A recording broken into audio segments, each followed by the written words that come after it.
Bon, vas-y, on va lancer la vidéo. Allez, vas-y, c'est parti. On lance la vidéo. Le sujet, no cap, a l'air ultra intéressant. Ouais, c'est des gens qui, en gros, font qu'économiser pour se payer une retraite dorée à 40 ans.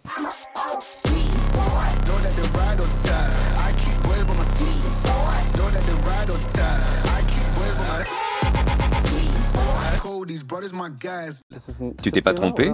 Le paquet est à 2,49 € alors que les spaghettis sont à 79 centimes, donc bon... Wow, alors déjà, ça me rappelle... Regardez sa tête, les gens, non, mais... il est vraiment en souffrance là. Regardez ça. Je te jure, mais pour moi, en fait, ça, c'est déjà le premier bail horrible de la pauvreté. C'est quand t'es là à te demander, est-ce que tu vas mettre 12 centimes en moins? Et t'es vraiment là en train de regarder, genre Panzani, Barilla... Et la marque repère, tu sais. C'est un produit que tu pourras peut-être payer en plus, qui te manquait 30 centimes pour avoir un truc en plus. Et tu veux Barilla, tu sais, mais t'es là en même temps. Elles sont quand même moins chères, les spaghettis marque repère. Alors qu'après, en plus, tu te prends genre un Coca Zéro à 2 balles. C'est là où j'ai perdu. Plus regarder le prix des courses. Vrai projet. Voilà, ça c'est un vrai objectif. Hein. Nous, on n'y est pas encore, mais ça va venir. Ça va, sur les courses, ça va quand même. Ah ouais? Tu sais, je sais que quand je m'achète un jus d'orange un peu cher, parce que je kiffe le jus d'orange sanguin un peu rush, je suis un fils de pute et j'ai pas l'argent pour faire ça, tu vois. Oui, c'est vrai. Je suis un fils de pute, mais tu vois, voilà. Après, je dis ça, gros, on mange à Picard, tu sais. Bah oui, après Picard, mais Picard, pour moi, c'est le sommet de la classe. Pour moi, c'est du quand on mange nos steaks Picard avec Dany, les gens, vous savez pas comment on est heureux. Pour nous, on mange des steaks de luxe. Mais moi, je suis en mode, j'ai pas compris. Picard, gros, c'est du luxe. T'as vu leur steak? Je vais te mettre une steak. En fait, c'est des bons plats pas chers qui se font vite. Ah ouais, c'est de la bouffe de riche pas cher. Après, à chaque fois que j'ai mangé Picard dans ma vie, j'étais au top. Ah ouais, pour moi, c'est là c'est vraiment les repas droits, Picard. Tu te rends, en fait. Repas droits de ouf. Je sais que genre les prolos, ils vont comprendre le flex, mais genre vraiment, tu dois vraiment être en mode, les mecs sont contents de manger à Picard. Ah, de ouf. Mais en fait, ce qui me fait trop rire, c'est que là, on en parle avec vous, du coup, on a du recul. Mais je peux vraiment vous assurer qu'avec Raz, on a eu des discussions en mode... Picard, c'est génial, de manière premier degré, sans jamais se remettre en question sur le fait que c'est incroyable, quoi. À Cologne, dans un petit appartement, Mathias trie ses vêtements avec son épouse Heidi. Pour qu'il s'achète peut-être un caleçon propre, le frérot. Les gars, achetez au moins un caleçon propre, quoi, vraiment. Achetez les boxeurs. Moi, je connais, j'ai gardé mes boxeurs. J'avais mes boxeurs du collège, je les portais encore, j'étais étudiant. Il n'y avait plus d'élastique dans le truc. Est-ce que tu connais les caleçons? Tu sais, quand l'élastique, il fait... Oui. Tu sais, il est dur et quand tu le tires... Il se tire. Ah, ça, c'est tout le ça, j'ai eu ça. Ça, j'ai eu 1000 fois, gros. Ils économisent afin d'atteindre l'autonomie financière. Essaie voir s'il te va encore. Non, mais ce t-shirt, leur faible il faut le loyer jeter, les aide à économiser. Oh là là, mais ça c'est vous, c'est comment j'imagine le chat. C'est pas comme ça que t'imagines le chat qui parle de vêtements. C'est vraiment, mais non, j'ai plein de t-shirts et tu sais, il t'essaye les t-shirts et c'est ça, quoi. Regarde la tête de sa femme, elle est vraiment en mode... Pourquoi j'ai épousé lui, en fait. Là, dans sa tête, elle est vraiment en mode de tous les choix qui étaient possibles. Dans ma vie, j'ai choisi lui. Et je suis enfermé avec lui dans 75 mètres carrés. En fait, c'est pas qu'elle trouve l'appart trop petit, c'est qu'elle est enfermée avec lui. Je l'aime bien celui-là. Tu ne l'aimais plus, je ne t'ai jamais vu avec. Quand j'avais 18 ans. Quand j'avais 18 ans, il veut tout garder, ces t-shirts moches. Regarde sa tête, gros, elle est vraiment en train de lui dire: je t'en supplie, jette cette merde. Tu vois pas qu'il est trop nul. Tu n'as plus 18 ans, tu en as 38. Ah, comme le temps passe. Attends, t'as vu? Elle lui a dit 18 ans, t'en as 38, et il lui a répondu: ah, comme le temps passe. Jette ton t-shirt. Tu ne le porteras plus jamais. Gros, faut qu'elle jette le t-shirt et faut qu'elle mette le mec avec les t-shirts. Oui, elle jette le mec elle prend avec... une valise. Et on lui prête des bagues. On met le t-shirt dans les valises et après elle met la valise devant. Ça, ensuite elle prend le mec. Peut-être elle le tue. Elle l'enroule, si elle l'enroule dans ses t-shirts. Elle l'étouffe. Elle le tue. Elle fait une géante couverture où elle coud tous ses t-shirts, elle l'enroule dans les t-shirts, elle le jette dans un fleuve enroulé dans les t-shirts. Elle l'a fait à la Jack Bauer, elle prend le t-shirt, ça met de l'eau, elle lui enfonce dans le gosier, elle dit: t'aimes ce t-shirt? Mathias, lui, rêve encore de liberté. Regarde, les Allemands, leurs gamins, ils les habillent en Europe. Ils sont en mode Union Européenne avec leurs propres gamins. Mais le pauvre, non. Attention aux pieds. Non. Ce que j'adore, c'est que quand ils pensent, c'est un peu badant. Que genre, il y a un truc, c'est un coin enfant pour les chariots. Après, ce que je kiffais le plus, no cap, c'était genre, je crois que c'était à Auchan, ils avaient ça. t'avais les petits caddies. Oui, ça, tu te sentais la street. Et tu sais qu'une fois, j'ai fait une bataille, voilà. et je me souviens, il y avait un jeune comme moi, comme ça, un petit gamin, et je le vois, on est dans un rayon jouet avec nos 2 caddies, et lui, je le vois, il met un Playmobil, tu sais, dans son caddie, genre. Je le regarde et je prends un jouet, je le mets dedans en mode, ouais, moi aussi. Et du coup, il me voit, il remet aussi un jouet, et on s'est mis à mettre des jouets dans notre caddie. Et après, nos parents, ils sont arrivés en mode, tu fais quoi là? Les deux, on s'est fait engueuler. Les deux, on s'est regardé en mode, oui, c'est vrai, on n'en peut pas trop en fait. J'ai remarqué qu'on allait au supermarché tous les jours. Ça augmente le risque de faire des achats imprévus. Sur un coup de tête, on tombe sur des olives, sur des choses tentantes comme ça. Sur des olives. Il en a ce tiers de restriction. On est là, les gars. Regardez sa tête les en gars, souffrance. Les gars, avant j'allais tout le temps au supermarché et j'achetais des olives. Alors que là, moi j'y vais une fois par semaine, du coup je me prends des olives, mais j'achète une boîte. Du coup je mange tout le premier soir, je mange les olives. On va manger des olives. Dans le magasin bio, c'est le drame. Sur la liste de courses, son épouse a mis des spätzle. 2,49 € le paquet, ça paraît excessif. J'achète des spätzle. Tu t'es pas trompé? Ils font un débat pour un paquet de pâtes à 2,49 €. T'es sûr que tu t'es pas trompé, il lui a dit. Oh, et t'as mis une PS5 sur la liste. 499 €. Attends, t'as vraiment précisé Ratchet & Clank, édition Ratchet & Clank. Il y en a une à 399, t'es sûr? Comment ça? Non, c'est moins bien. Quoi, y a pas le lecteur Blu-ray? Ah ouais, c'est vrai, ouais, t'as raison. Le paquet est à 2,49 €, alors que les spaghettis sont à 79 centimes, donc bon... Et là, il est en mode, tu sais ce qu'il se dit, ce bâtard? 2,50 moins 79 centimes, ça fait 1,80 €, soit le prix exact d'une petite boîte d'olives. Je suis sûr, dans sa tête, il dit, je me venge de ma femme. Il est en train de hurler, mes olives. Oui, il est en mode, les Miyagami, tu sais, il est en mode, ça y est, ma femme, je la domine, elle ne se rend pas compte, je suis si intelligent. Quand on habite en Allemagne ou en France, on a évidemment une charge fiscale importante. Oh, le bourgeois. Et vous voyez, ça sort là. Regardez sa TDR, tête. Regardez sale, sa coiffure, bourgeois. sa calvitie pas assumée là, ses vœux mis en avant pour cacher sa calvasse de connard qui achète en bourse et qui, dès qu'il me met dans un magasin bio, il harcèle sa femme au téléphone pour savoir s'il achète des pâtes à 2 € ou des pâtes à 70 centimes. Est-ce qu'il peut s'acheter des olives? Et pendant ce temps-là, chaque matin, il cache sa calvasse et il va il va jouer de l'argent en bourse sur sa chaise à 2000 €. Oui. Avec le salaire de Heidi, le couple gagne plus de 100 000 € par an. Attends, redis le chiffre. 100 000 divisé par 12. 100 000 divisé par 12. Ouais. Allô, calculatrice. 8500, on est d'accord? Oui. 8500 balles. On est fort en maths, dis donc. On est vraiment très fort en maths. Par mois. Et du coup, il met 1500 dans la bourse. Ah, attends, il fait chier sur les 2 balles là. Attends, il a vraiment appelé sa meuf. Le mec va à Biocop, tu vas pas à Biocop si tu veux pas dépenser ton argent en fait. J'ai envie de dire un truc, c'est que tu vois, souvent, les droitards, ils ont perverti, tu sais, les idées genre de décadence, tu vois. La décadence allemande, l'esprit malade allemand, que Nietzsche critique beaucoup dans ses livres, etc. Tu vois. Et ils croient que c'est genre les LGBT, tu vois, les trans, ils ont l'impression que c'est ça, mais en fait, c'est ça en fait. C'est cet homme.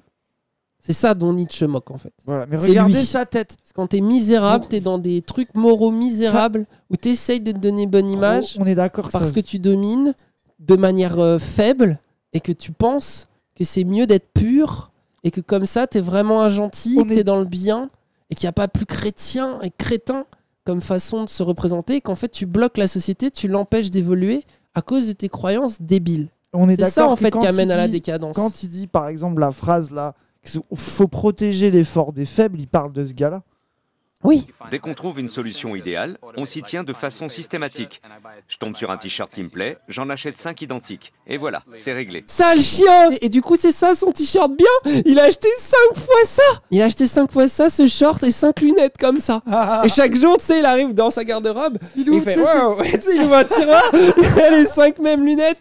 Et là, ouais, waouh, t'es beau avec celle-là. Alors bleu, le maillot aujourd'hui. À chaque fois que je discute avec Avi, je me dis qu'on pourrait encore économiser beaucoup plus. Pourquoi est-ce qu'on est irrationnel à ce point et qu'on achète tout chez Alnatura? Pourquoi est-ce qu'on n'achète pas 10 boîtes de haricots blancs sur Amazon? C'est beaucoup moins cher. Bon, cela dit, on n'aurait pas la place de stocker tout ça chez nous. Et il y a déjà pensé quand même. Là, je suis désolé, mais là on voit son autisme où il est vraiment en mode ah là là, on aurait pu aller sur Amazon parce que c'est vrai que j'ai regardé le prix et regarde sur Amazon, si t'en achètes 10 le mardi pendant le Prime Day, et ben en fait ça va revenir moins cher, mais de toute façon il n'y a pas la place. Tu vois qu'il a réfléchi à l'achat, à la commande et à l'économie, mais qu'au final il a arrêté par un argument pratique et maintenant il le justifie de manière morale. En maintenant je vais à la Biocop parce que moi j'achète des vrais produits. Je ne vais pas aller sur Amazon, je suis un consommateur éclairé. De toute façon, sa femme ne laisse pas le choix, clairement. Mais juste vite fait, attends, avant de reprendre, je demande à revoir le freeze frame. Hein, Attends, qui dit tout. Le freeze frame qui dit tout sur la souffrance de cet homme. Regardez le langage non verbal. Est-ce que, clairement, cette personne a l'air d'être épanouie? Est-ce que vous avez envie d'être lui? Est-ce que vous avez envie que quand vous parlez de ce que vous consommez, vous avez envie d'avoir cette tête ou pas? Arrête de gratter ton eczéma, désolé. Il revient. Laissez les bourgeois, oui, il est allergique. Il est vraiment allergique.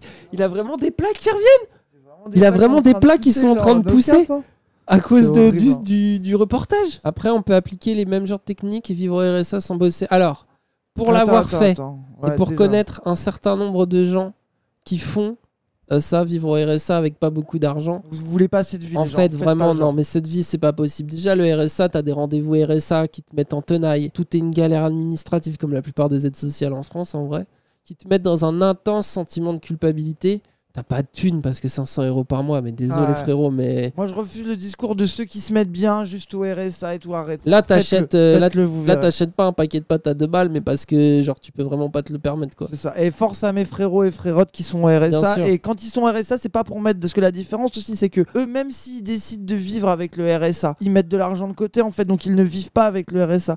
Même si de fait ils utilisent que une somme d'un RSA par mois en étant taré, en se privant de tout, n'empêche que toute la thune, le reste, ils le mettent de côté pour s'acheter des trucs en bourse, avoir des apparts et faire je sais pas quoi. Mais en fait, le problème de ça, c'est que effectivement, ça peut être un moyen d'échapper, et force à tous les frérots et toutes les frérottes qui font ça, tu vois, bien sûr. Force à vous. Hein. Mais le problème, c'est qu'en vrai, cette vie-là, elle est quand même atroce. Parce que le monde capitaliste, déjà, il est construit. Faites pas genre ça envie. T'as toujours du désir, t'as de la publicité, t'es soumis comme tous les autres, en fait. Comme ceux qui ont de l'argent, t'es subi au même pub. Payer Netflix, juste avoir même un abonnement Spotify, c'est un sacrifice énorme dans ces cas. Tu te retrouves à faire que WoW parce que tu peux pas sortir, parce que t'as pas d'argent, parce que machin, t'es tout le temps en train de faire des sacrifices. Ta santé mentale, elle décline. C'est normal. Genre, y a rien de. Personne n'est surhumain, personne ne peut survivre. Après, à ça, c'est des moments, ça peut être par exemple, moi je vois quand j'ai eu du RSA et du chômage, notamment j'avais été salarié pendant hyper longtemps, ça s'était ultra mal passé. Et pendant 1 an, je l'ai passé à vivre avec presque rien en jouant juste à LoL toute la journée.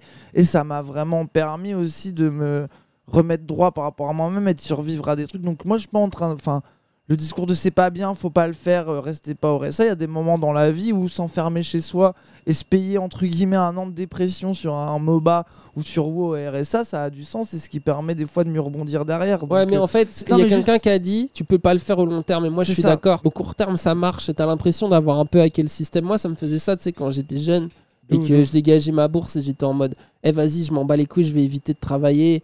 Et tant pis, je vais me priver de ouf et au final ça va, je m'en bats les couilles. En fait, tu te rends pas compte de comment ça t'appauvrit, tu vois. Ça appauvrit vraiment ta vie, ce que tu peux faire, les gens que tu peux rencontrer, etc. T'es obligé de sortir ça. Et moi, tous mes potos RSA qui étaient en mode vas-y, je m'en bats les couilles, je me mets RSA, je joue aux jeux vidéo, je m'en branle. Au bout de 2-3 ans, ils sont en mode j'ai pas d'avenir, j'ai pas d'amour, mes parents me demandent ce que je vais faire, ma famille me juge, j'ai pas de copine, je me fais chier, j'en ai marre de jouer à des jeux vidéo chez moi. Ils finissent dans des dépressions tellement profondes que c'est pas vraiment une solution de ouf. Et c'est ça la douille, c'est ça qui est horrible, c'est que tu te retrouves, t'arrives, tu te dis à 20 ans je vais tout niquer, et à 23 ans t'es en dépression à cause de ça, et tu te dis en fait du coup ma vie ça va être d'aller taffer en fait, ou de vivre dans cet état là toute ma vie. Et en plus quand tu dépenses ton RSA et tes APL chez un connard comme ça, cause même pas à se payer son lait de soja derrière, ça fout la hargne quand tu vois le monde derrière quoi. Culpabilisez pas de faire ça aussi, écoutez pas les gens qui disent que vous êtes des merdes, que vous êtes au RSA, ou qui sont en mode oui tu profites, tu te mets bien et tout. Enfin, et profitez de votre fougue de jeunesse et de comment on est un peu invincible au final, parce que moi aujourd'hui des fois je pense à comment j'y vais quand j'avais entre 20 et 23 ans, je vous jure, mais moi de 28 ans on n'est plus capable. C'est pour ça qu'avec Raz, quand vous nous dites les gars je prends un sub alors que je suis au RSA machin, ça nous touche de ouf, parce que moi aussi quand j'avais pas de thunes, des fois je prenais un truc à 5 balles sur internet et j'écrivais exactement ça à l'artiste. Et c'est ça qui est ouf, c'est quand t'es pauvre, au final c'est toi qui es souvent généreux aussi, tu vois. Ou des fois, tu relativises aussi beaucoup le truc où tu dis, allez, 20 balles, au final, m'en branle, je vais manger des pâtes dans tous les cas. Je pense qu'il faut savoir s'écouter aussi. Je pense qu'il y a un moment, des fois, faire une pause dans sa vie, ça peut être hyper important et ça peut libérer de quelque chose. Mais quand ça commence à t'enfermer et que ça s'inverse et que tu le sens dans ton corps. Tu le sens dans ton corps. Si t'es en dépression, c'est un gros signe quand même. Et c'est là qu'il faut s'écouter et ça peut être retourné dans le salariat. Si vous êtes au RSA, mais que votre dièse vous permet d'avoir la vie que vous voulez, en mode je vois mes potes, je fais mes bails, j'investis dans des projets et je vais voir, Inch'Allah et tout. Si vous êtes dans ce truc-là et que vous êtes dans une bonne déterre, bah y a pas de souci. Mais si vous êtes en dépression, que ça fait 3 ans que c'est le cas, vous vous rendez pas compte de ce que vous pouvez renier. Surtout que c'est logique. Moi je m'inventais plein de prétextes intellectuels et tu vois même la posture d'Oxa en est une. Tu vois cette posture aussi minimaliste que tu essayes d'avoir, c'est aussi parce que t'as pas de thunes, donc tu es en mode je vais acheter et tu deviens fier de ça parce que t'as pas grand chose d'autre et en fait tu t'interdis tout le temps. Moi je regardais plus, je regardais plus rien sur la mode, je regardais plus rien sur des trucs comme ça parce que ça me frustrait trop, tu vois, ça me rend des fous en mode je pourrais jamais me payer ces trucs là donc je veux même pas y penser. Parce que sinon, je vais trop souffrir, tu vois. Même s'il y a un moment, c'est utile et que ça fait du bien et que je trouve ça légitime de se permettre de sortir du monde et de se mettre en stop, faut savoir s'écouter quand ça devient toxique pour soi-même et qu'on n'en a plus envie, en fait. Ouais, bah ouais. C'est tout ce qu'on dit. Mais croyez jamais qu'on est là en mode ouais, les Jean-Michel RSA qui jouent à haut, bougez-vous le cul. Non, les frérots. Moi, je sais à quel point c'est utile à des moments dans sa vie, croyez pas. Vraiment, on vous comprend à un point que vous imaginez même pas. En fait, vous ferez toujours un petit peu niquer par le truc. Et vous avez vraiment envie de finir avec ces t-shirts moches. Catherine et son mari Heiko ne jouent pas dans la même cour que Heidi et Mathias. Eux n'ont jamais dû renoncer à quoi que ce soit. Même lorsqu'ils touchaient chacun un haut revenu, ils dépensaient sans compter.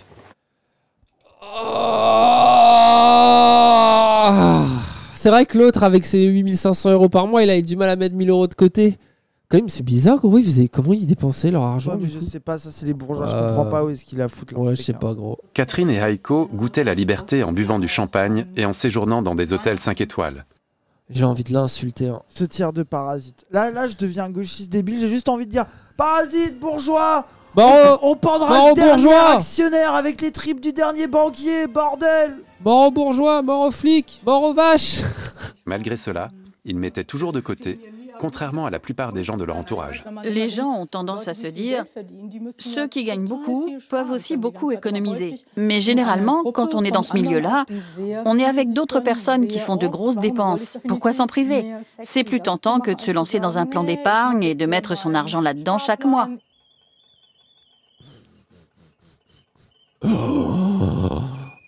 Oh là là là là, j'ai tellement des noms d'oiseaux dans ma tête.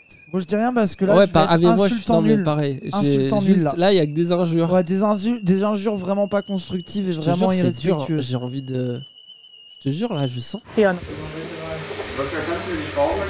Regarde-le. Hein. Je vais le... Regarde ça. Je veux lui mettre des claques. Je veux le prendre, lui taper la tête contre le mur, prendre la porte, mettre sa tête, taper la porte. Non mais regarde-le, il est vraiment en mode coucou. Tu te rends compte que lui, il est au sommet de la chaîne alimentaire. Lui, tu prends genre tous les animaux là et tu le mets au sommet de la chaîne alimentaire. Ces gens vont dépenser 10 000 €. J'avoue les gens, la fleur elle crève comme nous. Regarde la fleur, elle est en mode... que nous. Oh.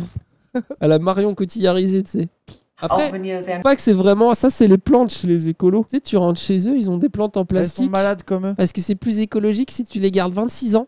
Je te jure, quelqu'un un jour m'a dit ça. Non, c'était un sapin de Noël. En plastique, c'est plus écologique si tu le gardes 26 ans. Là, ça pollue moins que d'en acheter un chaque année. Mathias a cédé, et pas seulement pour la paix du ménage. Ah, regarde le seum.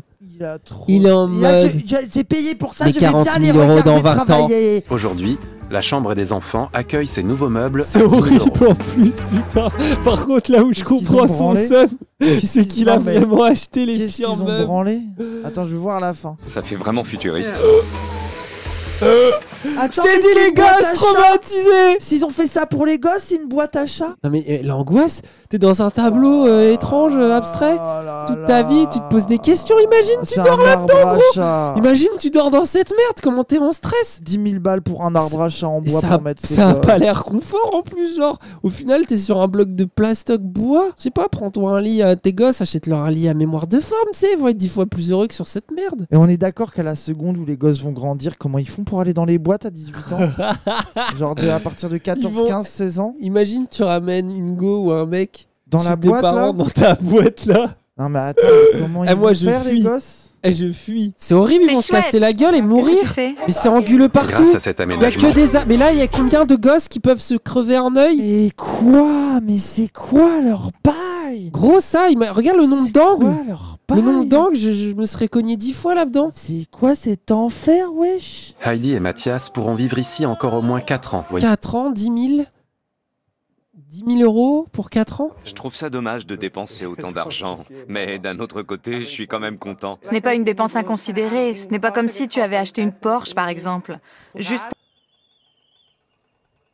J'ai envie de crever. J'ai envie de crever? Une Porsche, ça vaut 100 000 fois plus le coup que ta merde! Et il y a un truc que je me souviens, moi, de quand j'étais pauvre, parce que je ne le suis plus aujourd'hui, bien sûr, je suis full blindé, hein, n'est-ce pas? MDR, là. Mais je me souviens que les gens ils me disaient tout le temps, tu ne sais pas gérer ton argent. Regardez les bourgeoises qui font de leur fric. Non, nous on le gère bien mieux, au moins ça. Mais moi j'ai eu un chômage et j'ai construit tout Zawaprod sur un chômage. Nous on sait le dépenser, nous on sait quoi en faire. Regardez, Cassandre travaille grâce à cet argent. C'est pas vrai, mais ça fait genre. Ça fait genre. Regardez, on est bio, fait du son on les élève. On les élève bien de chez nous, regardez ça. Regardez comme il est concentré. Ah non, il rigole. Manège,